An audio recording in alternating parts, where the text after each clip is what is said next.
Hello students, तो इस video में डिस्कस करते हैं 7.2 का क्वेश्चन नंबर फर्स्ट। बोला गया find the coordinate of the points.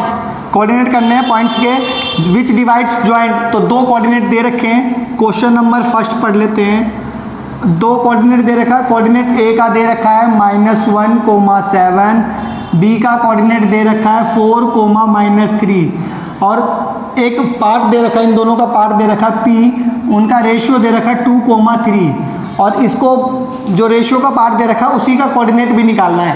ठीक है, तो जो A का कोऑर्डिनेट दे रखा है उसको ले लो x1 y1, जो B के कोऑर्डिनेट दे रखा है उसको ले लो x2 y2 और जो P का पार्ट दे रखा है, जो P का रेशियो दे रखा है उसको ले लो m1 m2।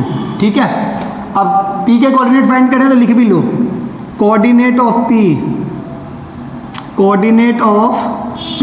ठीक है, सेक्शन फॉर्मूला लगा दो m1 x2 प्लस में m2 x1 अपॉन में m1 प्लस में m2।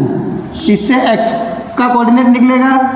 ठीक है, x की वैल्यू आएगी एक्सिसा यानी m1 y2 प्लस में m2 y1 अपॉन में m1 प्लस में m2।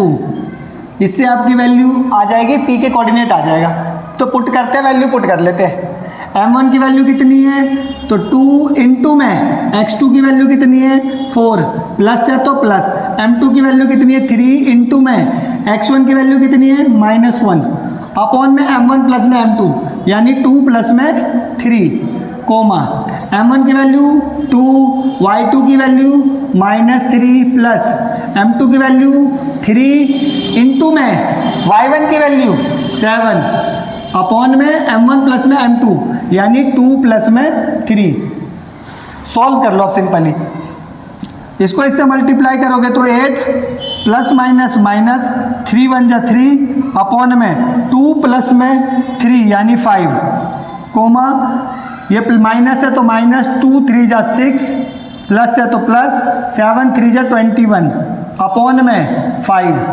ठीक है, अब ध्यान दो यहाँ पे 8 में से 3 गया 5 अपॉन में 5, 21 में से माइनस का कितना गया 6 यानी 15 अपॉन में 3।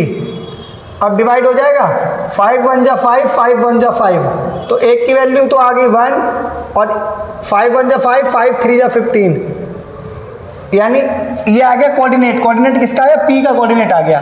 तो x की जो होती है उसको बोलते हैं एब्सिसा और y की जो होती है वो कहते हैं ऑर्डिनेट। तो एब्सिसा भी आ गया और ऑर्डिनेट भी आ गया और P का कोऑर्डिनेट बन जाएगा उससे। ठीक है।